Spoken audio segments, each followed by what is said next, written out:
This is Mr. Gillum, and today we're going to be looking at the independent practice answer key on page 110 of your instruction book. You should have already completed these assigned problems before watching this answer key. It says, what is the greatest common factor of 60 and 90? Now, I was looking at your quiz a little bit ago, and I noticed that it said show your work. So when you when you're trying to find the greatest common factor, an appropriate way to show your work would be to list the factors. So if I listed the factors of 60, I would know that is 1 and 60, 2 and 30, 3 and 20, 4 and 15, 5 and 12, 6 and 10, 7, 8, 9. Okay, that's all of them. And then I would know that the factors of 90, and I always make my list from like I am right now. 1 and 90, 2 and 45, 3 and 30, 4 does not work,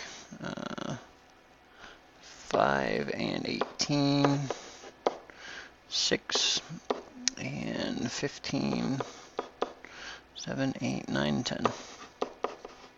So those are the factors. The greatest common factor, the greatest of them, that they both share in common would be, okay, I don't see 60, so it's not that one. I see 30. That is the greatest one that they both share. So choice C would be the correct answer. That is the greatest common factor. This is what is the least common multiple of 10 and 12.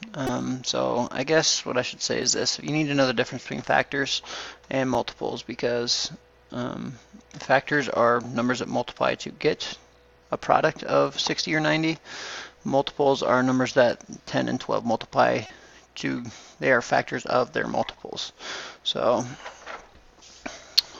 10, 20, 30, 40, 50, 60, 70, 80. These are all multiples of 10, and the multiples of 12 would be 12, 24, 36, 48, 60, 72, 84, and so on and so on. Now, I didn't want to make my list too long because as soon as I saw one that matches, I can stop because in this case, we're looking for the smallest one that they share in common. And so in this case, 60 would be the least common multiple.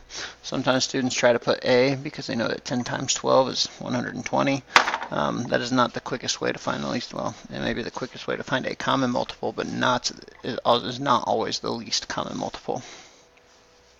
It says Molly has 24 muffins, 18 breakfast bars, and 12 bottles of juice to be distributed evenly among a certain number of welcome baskets.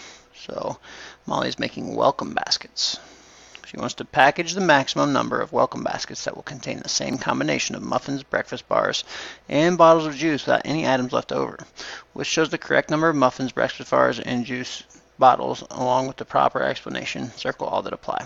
Okay, so let's try to solve this problem without looking at the multiple choice first, and then make that a little more easy for us to figure out which parts are true and which parts are not true. So in this case, she has 18. Let's start with muffins, 24 muffins.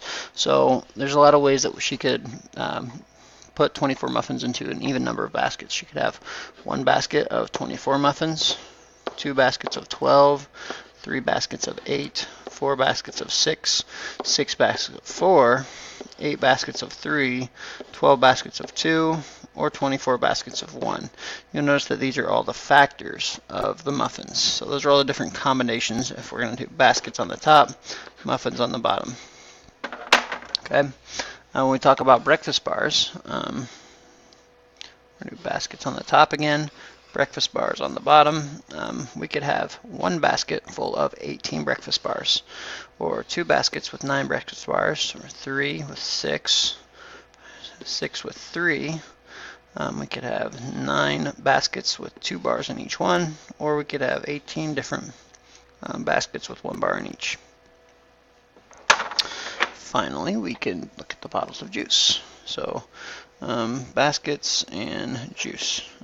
So we're going to do one basket of 12 bottles, 2 baskets of 6, 3 baskets of 4, 4 baskets of 3,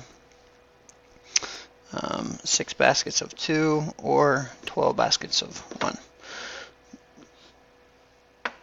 Okay, so these are the different ways that I could separate each individual material into baskets. But it says here that we want no items left over, and it also says that we want the most different baskets that we can get.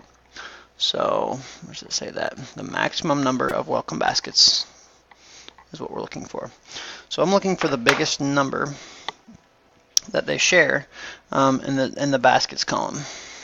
Okay, it looks to me like, okay, 24 is not in the other ones. 12, I see 12 here, I see 12 here, but I do not see 12 baskets for the breakfast bar, so that's a no-go. I see 8, but I don't see 8 in the breakfast bars. I see 6 here, I see 6 here, I see 6 here. So it looks to me like we will need 6 baskets. And in the 6 baskets, there will be 4 muffins, and there will be 3 breakfast bars,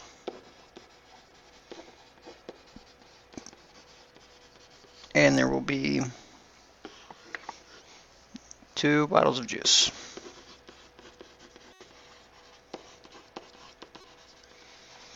Okay, so this is what I think that the best scenario would be if she wants to maximize the number of baskets and have the same number of each product in each basket. So let's read part A. It says, part A, circle all that apply. 12 muffins, 9 breakfast bars, and 6 juice bottles because you divide all of 24, 18, and 12 by their common factor, which is 2.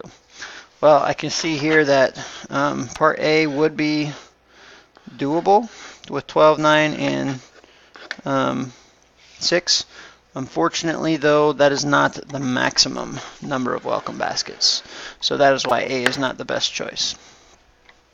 4 muffins, 3 breakfast bars, and 2 bottles of juice. Because you divide 24, 18, and 12 by 6, I do see all those things in common here. So I'm going to say yes, B is correct. 3 muffins. Okay, I don't like that, how that's starting. 4 breakfast bars and 6 juice bottles because you divide them by the least common multiple, 72. No, that's not. This is not a multiple problem. We don't have 72 of anything, so we can't have 72 baskets. That doesn't really make any sense at all, so that's definitely not the correct answer. Or 4 muffins, 3 breakfast bars, and 2 bottles of juice because you divide them all by their greatest common factor. In this case, that would be 6. This is the first number that they all share in common. So those are basically saying the same thing, B and D. So both B and D are correct answers. They are both applicable. It says the high school's lunch menu repeats every 6 school days. The middle school lunch menu repeats every 8 school days. On March 5th, both schools serve chicken wraps. What is the next calendar date on which both schools will serve chicken wraps? Okay, it looks like they even gave us a model here of calendars. So it says the middle school lunch repeats every 8 days. So every 8 days, the same thing. On March 5th, both schools served chicken wraps. The high school and the middle school are on different schedules. So the high school is every 6 days, and the middle school is every 8 days. So let's do this. Let's make the high school is going to be every 6 days. It says that on March 5th, so on this day, that's where we're starting, both schools serve the same thing. So let's count here. We're going to look for chicken wraps on both. So 1, 2, 3, 4, 5, 6 days. That's a chicken wrap. 1, 2, 3, 4, 5. Ooh, gotta be careful because Sunday and Saturday are not days of the school week. We'll see if that matters or not. So 1, 2, 3, 4, 5, 6 that day. 1, 2, 3, 4, 5, 6 that day. 1, 2, 3, 4, 5, 6 that day. 1, 2, 3, 4, 5, 6 that day. 1, 2, 3, 4, 5, 6 that day. 1, 2, 3, 4, 5, 6. This one, 2, 3, 4. Okay, well, that's all. So those are all the days it looks like the chicken wraps are going to be served by the high school. High school is in red. And let's take a look at the middle school. We're going to make the middle school blue. So in every 8 days for the middle school. So we're starting on the 5th. We're going 1, 2, 3, 4, 5, 6, 7, 8 that day. 1, 2, 3, 4, 5, 6, 7, 8 this day. 1, 2, 3, 4, 5, 6, 7, 8 this day. Okay, it looks like that is the first time that both schools will be serving chicken wraps again. If we counted every 6 days and every 8 days until they overlapped again. So in this case, on April 8th, you can see that they did not use weekend days. That may be a stickler, maybe issues with that. On April 8th, that is when both schools will serve chicken wraps. So that's just a context problem. Make sure you're not counting weekends as school days. It says choose two numbers from the list, 3, 4, 6, and 12. Explain the difference between finding the greatest common factor and the least common multiple of the two numbers. Okay, well, for any of the numbers that you pick, when you're finding the greatest common factor, you look, well, it looks like the book does well. You make pairs of factors, factor pairs. So if I was talking about 3, it'd be 1 and 3. 4 would be 1 and 4, 2 times 2. 1 and 6 and 3 times 2, 2 times 3. Those are all called factor pairs. So you can make factor lists, and so whatever numbers that you chose, you're making factor lists and you're looking for the largest number that they share in common. For the multiples, you can make a list as well, but those are all the numbers that 3 multiplies. 3 will multiply to get into those numbers. So 3, 6, 9, 12, those are all multiples of 3. 3 is multiplied to get into those numbers. So, and then you look just for the first one that they share in common. So all this text here is just basically explaining how the lists work and which numbers you're looking for. Okay, whatever two numbers that you picked, and your numbers will be a little different than the ones listed here, but you need to explain how you figured out what the greatest common factor was and what the least common multiple was. Finally, it says rewrite the expression as a product using the greatest common factor and distributive property. Explain your answer. Okay, so this is always like kind of a challenging task for students. The two numbers that we had that we're adding together are 27 and 45. So the distributive property says that if you have a number outside the parentheses, you may multiply it into each part or each term of the part in the division. So if you have a number outside parentheses and a sum inside the parentheses, you may multiply this number by both parts, and you may still get the same outcome. So that's how the distributive property works, and we need to change the sum into a product. And so what I need to do first, I need to identify the greatest common factor. Okay, a lot of times students will find a factor, but not the greatest common factor. I'm going to show you that here in just a second. So 27 would be 1 times 27, 3 times 9, and it looks like that will be it. 45 would be 1 times 45, 3 times 15, and 5 times 9. So the greatest common factor, one that they share in both lists, the greatest number they share in both lists will be 9. And so with the distributive property, that is the number that goes outside my parentheses, and I need to be thinking I started with 27 plus 45. So I need to be thinking what times 9 would equal 27? That would be 3. And what times 9 would be 45? That would be 5. So 9 times 3 plus 5 would be the way I could write that with the distributive property. Sometimes students notice that 27 and 45 share 3 in common, and then they have a 9 plus 15 inside, but because they still, when they're squished up together, it means they're being multiplied together when the 3 is right in front of the parentheses.